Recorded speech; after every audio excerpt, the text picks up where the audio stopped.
The biggest thing happening in Taiwan hits on July 26th, the unvoting. It's called the Great Recall, 大罢免. A recall lets voters kick an official out before their term ends. It's harder than voting someone in, a tough three-step process.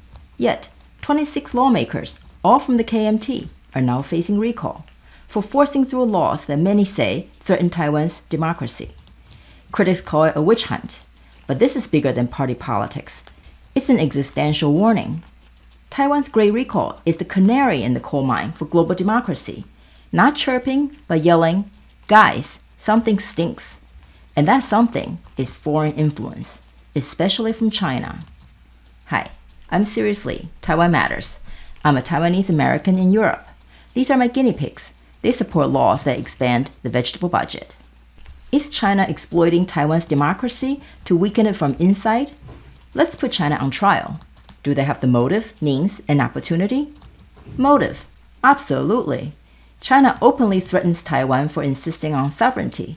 They've built a massive military, launched cyber attacks, and blocked Taiwan internationally. Breaking Taiwan through laws is cheaper than invasion. But Taiwan is just a springboard for China's bigger ambition to make democracies bow to authoritarian rule. So, every law must be viewed through the lens of China's ambition, not just money. Means, China has deep pockets, buying influence in Taiwan and other democracies. Are these KMT lawmakers serving Taiwan or Beijing? That's the dividing question. Who are you working for? Some call this recall a smear by the DPP, the ruling party, to reclaim lost seats. Others point to certain lawmakers, especially the KMT ringleaders, up for recall, kowtowing to Beijing. If Beijing didn't pay them, it should at least send a fruit basket. The irony? The KMT brought the Republic of China to Taiwan in 1949. They were the original anti-communists. Even some old-school KMT voters want this recall to reset their party. Opportunity. In Taiwan, laws can pass with just a simple majority, fast, before the public can even blink and say, "Wait, what?" So, if China wanted to influence Taiwan's lawmaking, the moment came in January 2024, when the two minority parties, the KMT and a small party called TPP, together won over half of the 113 seats. When they ran through major laws, show hands, done, move on, plus the usual parliamentary brawls because this is Taiwan, alarms went off. If China has influenced Taiwan's lawmaking process, it's already a win, even if some laws don't pass, because they cause internal chaos, exhaust people, and make them tune out. As analysts at Rand and Cato argue, Taiwan's greatest defense isn't just missiles or alliances. It's political unity and public vigilance. If citizens tune out or fracture, that's half the battle lost. There were several controversial laws fueling public anger, but I'll focus on two that matter most, especially to a global audience. The first, expansion of power. Lawmakers put themselves above the courts and the president, giving themselves the power to summon anyone, demand info, even classify briefings from the president, without court oversight, and punish noncompliance. The Financial Times once called it a parliament coup.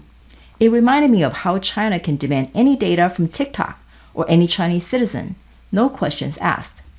Courts later struck parts of this law down, but the authoritarian stench lingered. This law surfaced two concerns. Are these lawmakers deliberately damaging the checks and balances built into a democracy, or setting themselves up to gather more data to sell to China? The second, defense budget cut. Funds shifted to local governments while defense spending was cut 28%, dropping below 2% of GDP, just as China dials up military pressure on Taiwan.